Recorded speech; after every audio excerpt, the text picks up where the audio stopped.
Tomodachis. Welcome back to my YouTube channel. My name is Kagiso Lugodi. I am South African, but I currently live and work abroad in Japan.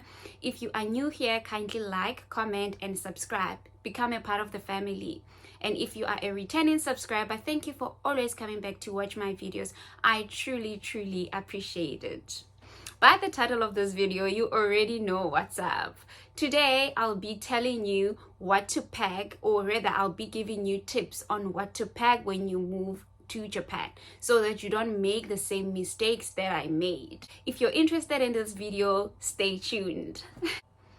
What makes me so excited about this video is that it's not only for the JET program people only. If you're coming to Japan through any other program, Nova, Interact, you name it, this information can also be helpful to you.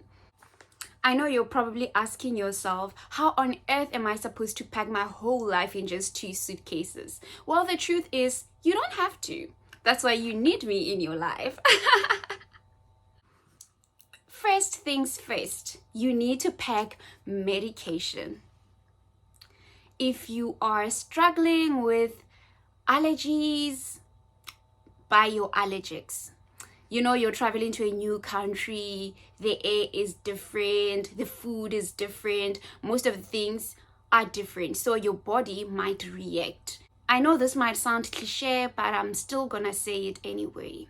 The medication here in Japan is weaker in comparison to the medication in South Africa. And I know Americans or the British, they can attest to this. If you're a woman and you struggle with period pains, I would advise that you stock up at least 3 months supply. And from there, you'll just see what you're gonna do.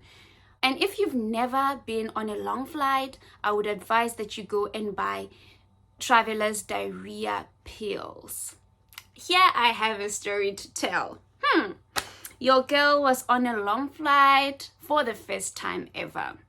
I get to Tokyo and I start eating Japanese food, and before I know it, I am jet lagged and then I have diarrhea. 2 days, diarrhea. I cannot stomach anything. The moment I eat, bathroom. So fortunately, this lovely lady, she gave me pills. And most people, they said, Kari, you didn't know about Traveler's Diarrhea. Yeah, it's there. So you need to stock up on Traveler's Diarrhea medication. So just in case your body reacts, you know exactly what to do. If I were to recommend any medication for you to pack up, I would say painkillers, allergics, and Traveler's Diarrhea pills. I don't know what they are called, but I'm sure that if you go to any pharmacy, they will be sure to give you the right thing. And if you have any chronic illnesses, you would have declared that to the embassy or to your employer. You need to pack at least 3 months supply. With everything, try to pack up 3 months supply. As we know, countries are different. What is considered normal and legal in your country might consider to be illegal in Japan. So before you pack up on the medication, make sure that you do your research and you find out which medication is not allowed in Japan.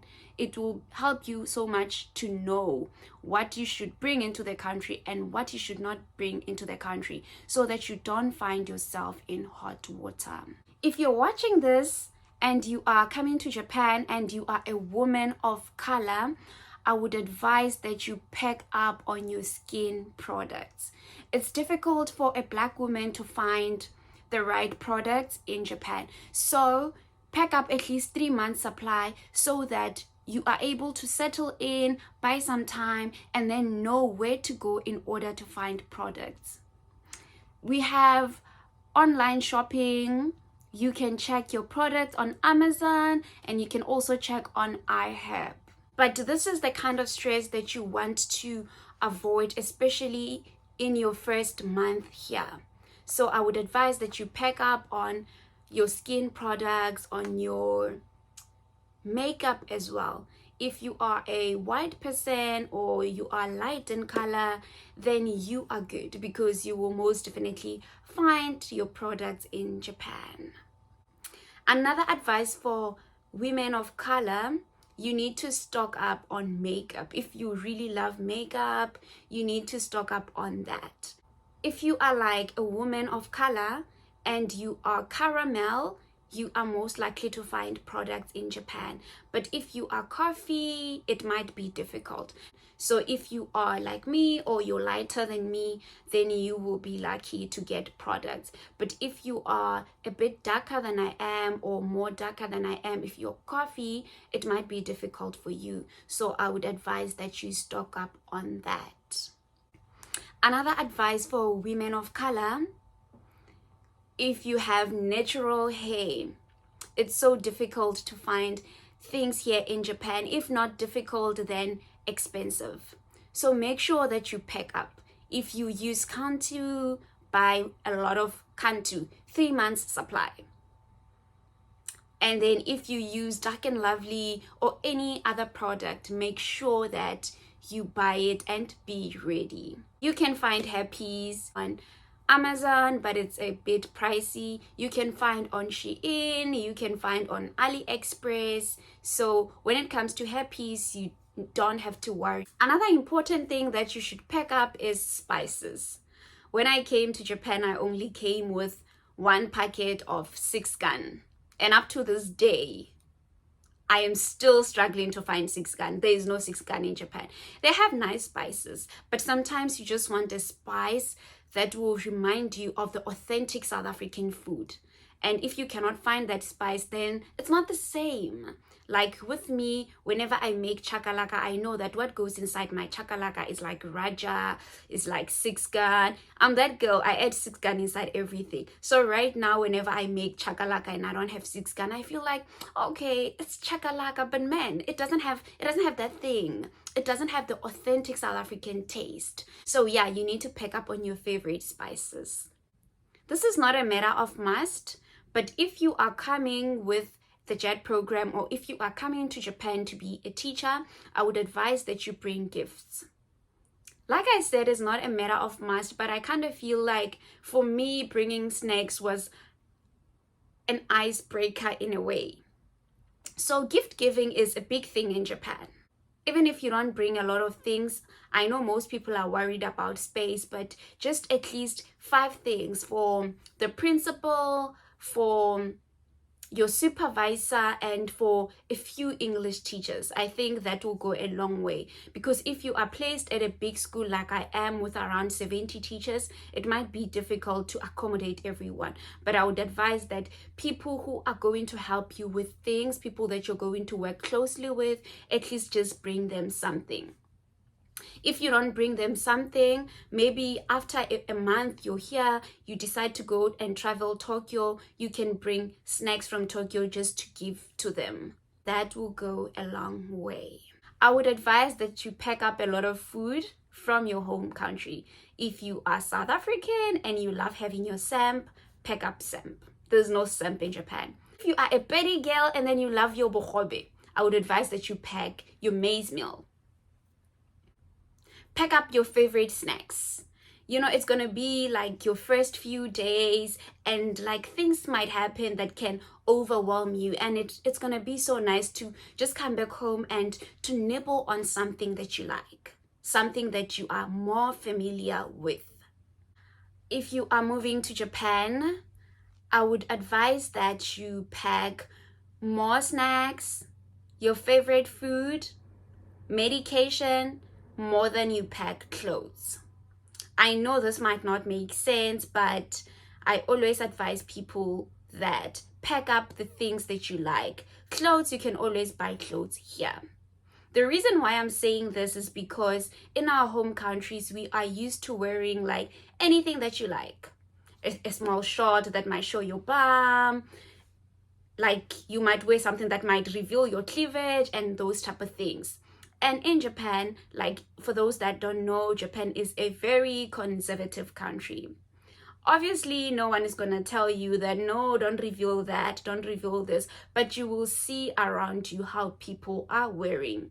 And sometimes you might be the only black person, or you might be the only Indian person, you might be the only white person in your community. And wherever you go, you might get a lot of stress. So if you're wearing something that is also showing your breast, it's just gonna put you up there. So I would advise that you pack up just a couple of work clothes, and depending on when you are coming, if you're coming in July, it will be extremely hot in Japan. Just bring like your t-shirts, just bring your jeans, just bring your shorts. In Japan, it's okay to show legs than to show your upper body. So I would advise that you pack up, and then from there, as time goes on, when you go out, you will get to see how people dress in Japan. And maybe you will be able to start your own wardrobe and find the things that you like. Don't get me wrong, I'm not saying you should change your style. If you feel comfortable revealing your cleavage, that's okay. But I would advise you not to. Please do save your luggage space and avoid packing revealing clothes and high heels. Where are you gonna wear your high heels? Where? In Japan, you are not allowed to go outside with the shoes that you wear inside. And you are not allowed to come into the house with the shoes that you were wearing outside. So with this being said, I would advise that you bring your indoor shoes, at least 2 pairs. The other one for your home and the other one for your school or for your workplace. I would advise that you bring at least one suit, one black or blue or gray suit. When you go to meet your school for the first time, or when you go to your board of education for the first time, depending on where you're placed, then you will need to wear formal, like your black suit or your gray suit and your white shirt. Avoid colors like avoid bright colors like green suit, purple suit, red suit, yellow suit. Avoid that. I know some people might say it's not important to bring a suit.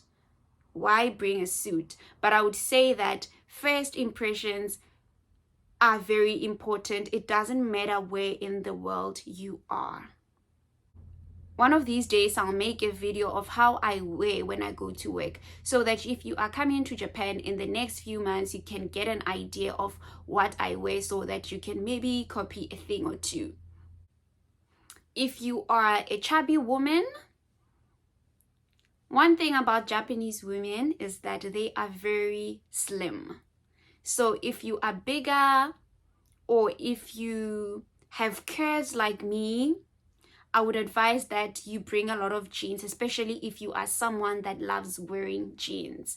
It has been difficult for me to find jeans in Japan because I am curvy. So I would advise that you stock up on jeans. I'm saying it's difficult, and difficult doesn't mean impossible. I still get my jeans from Uniqlo, H&M. I've had that some people get them from Zara, but I've never been to Zara because we don't have Zara in my prefecture. If you have big feet, it might be difficult for you to find shoes in Japan. If you are a woman, if you are a man, you are safe. So Japanese women have small feet. Fortunately for me, I am a size 4, South African 4, which is 23 centimeters. So it's very easy for me to find shoes in Japan. But if you are a woman and you are wearing from size 7, I would advise that you bring enough shoes because it might be difficult for you to find shoes in Japan. I hope you enjoyed watching today's video. I will see you on the next one. Minasan arigatou gozaimasu.